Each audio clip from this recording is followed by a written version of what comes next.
fever. Do we celebrate when we have high fever? High fever is a good thing. The body puts a great effort in creating high fever. Do you know why body does high fever? Because at high fever, the enzymes in the body, those are catalysts of energy, they work twice as fast. It's like you have double amount of enzymes. It's so beneficial. All the bacteria, the bad and pathogenic bacteria, is destroyed at high fever. Now, when body has high fever, it says, hey, don't eat, please. Eating will take so much more energy from me. And the body creates no eating condition, no appetite condition. It covers the tongue with the white coating that makes the food not tasty. Do you remember that? The nose is stuffed so you cannot smell the food. The eyelids are so heavy and so painful that you cannot see the food. Body wants you to close your eyes and rest. The tonsils are so enlarged that you cannot swallow the food. Do we cooperate with the body? Do we listen? When the body says, please don't eat anything, even an apple, here comes grandmother with a chicken soup. It's in America. In Russia, grandmother comes with a boiled milk with butter and honey in it. In Europe, they come with a hot wine or something. So in every country they have, I don't know what they come up with different countries. I think we could have a contest here and everybody will be telling what people treat their loved ones when they have high fever. They're usually very heavy, toxic stuff. So what will body reaction will be to that chicken soup? Thrown up? The body says, oh no, oh please. What if body doesn't have that spare energy to throw up? Then the complication will happen. The complications. Have you heard of complications when people have high fever? They say that happens because of high fever, the complications. Actually, complications happen because people eat when they have high fever. And they say high fever is so dangerous. You have to put it down, otherwise you could die. No. You cannot die from high fever. You can die if you don't cooperate with your body. If you do something opposite what your body wants.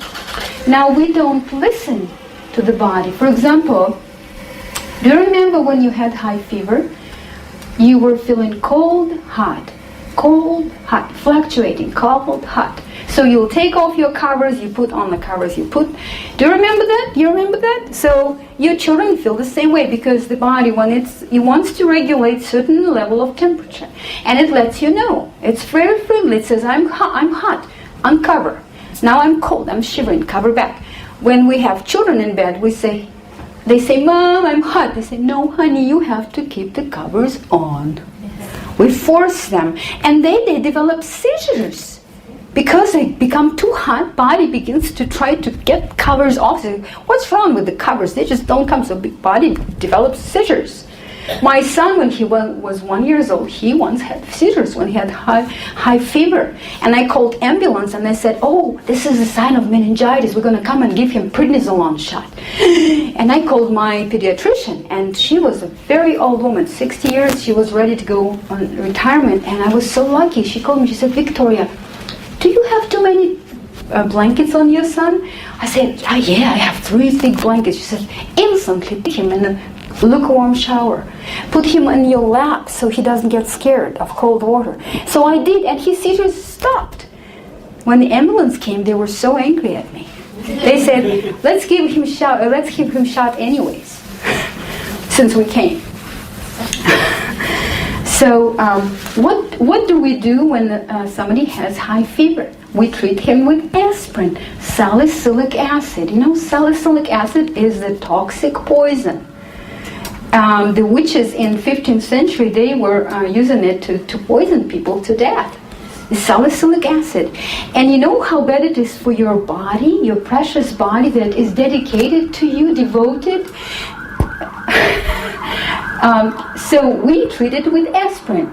This aspirin stays in your body, almost impossible to get it out. It stays in your body for the rest of your life, and as a result of that, you cannot develop high fever anymore.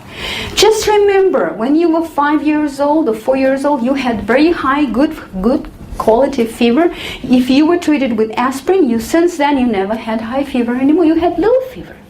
Your body cannot go any further because it's like chains on your body's organs. Do you understand what I'm saying? Is it true that when you had high fever, you treated with aspirin, you cannot have high fever anymore? Do you remember that? Anybody? Right? Yes. The good news is that if you go on raw food, the aspirin will leave your body. And your body will become normal and you'll get your high fever back. Everybody in my family had high fever. It was wonderful. Because, you know why it was wonderful? Because when I was treated, when I had high fever when I was a child, it usually would take a week, sometimes longer. And then I would feel weak long time after that. They wouldn't even let me go to the gym. Now when we were on raw food diet and I had fever, it only lasted 6 hours. Because I was cooperating with the body. I stopped eating right away. I gave myself an enema. I stayed in bed. I took cold showers when I felt too hot or something. And within 6 hours, you know what happened? I felt better than before. The high fever only lasted as long as it needed to last.